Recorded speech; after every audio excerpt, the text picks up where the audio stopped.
Бажаю здоров'я, шановні українці. Dear Ukrainians, I wish you health. A summary of this day. The first is negotiations with Prime Minister of Canada Justin Trudeau, weapons and ammunition.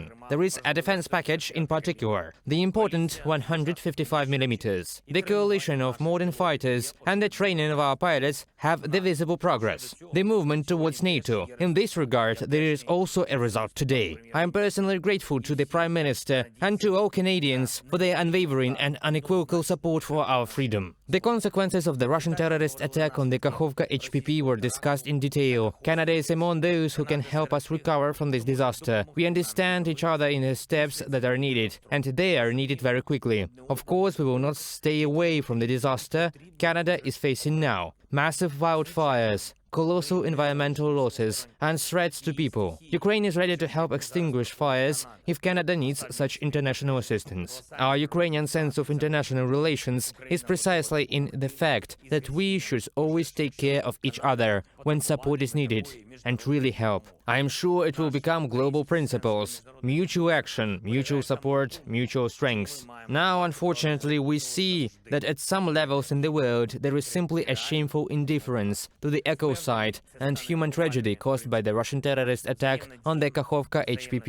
When international organizations that are supposed to protect life on a global scale do not have time to organize and send a rescue mission to the occupied territory even in a week, when some world players do not dare to come out even with clear and strong statements that would condemn this new Russian war crime. Terrorists are simply fueled by this weakness of the world, this indifference. It encourages them. And we have to overcome this. And we will overcome. We are pressing and encouraging so that international organizations and international support come to the part of Kherson region where the occupiers are now. As of now, over 3,000 people have already been evacuated in Kherson and Mykolaiv regions. But again, it is only a free territory under our control. In the occupied territory, it is only possible to help people in some areas. Russian terrorists are doing everything to make the victims of the disaster as many as possible. Russian shelling continues even at evacuation points. Russia does not provide any real help to the people in the flooded areas, not for the sake of propaganda, but for the sake of people. The Russian state and the Russian leadership should bear separate, fair and strict responsibility for all this.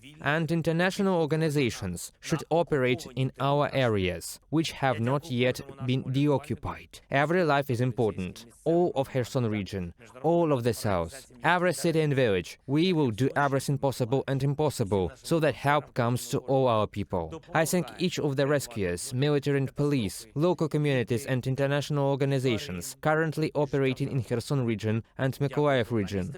All our volunteers, each and everyone who helps save people, animals and life in general in the disaster zone. I thank the journalists who spread the truth and tell the world the stories of people who have suffered. I am thankful to everyone who helps people after the strikes of Russian missiles and Iranian Shahid drones. Odessa. My condolences to the relatives of those whose lives were taken last night by Russian terror. More than 20 wounded.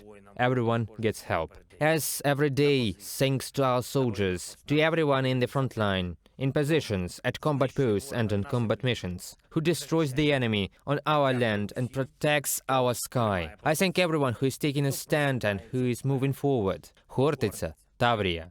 Thank you to each of our heroes. Every effort to quickly restore peace to our entire state, every city, every village, every corner of Ukraine. Glory to Ukraine. Слава Україні!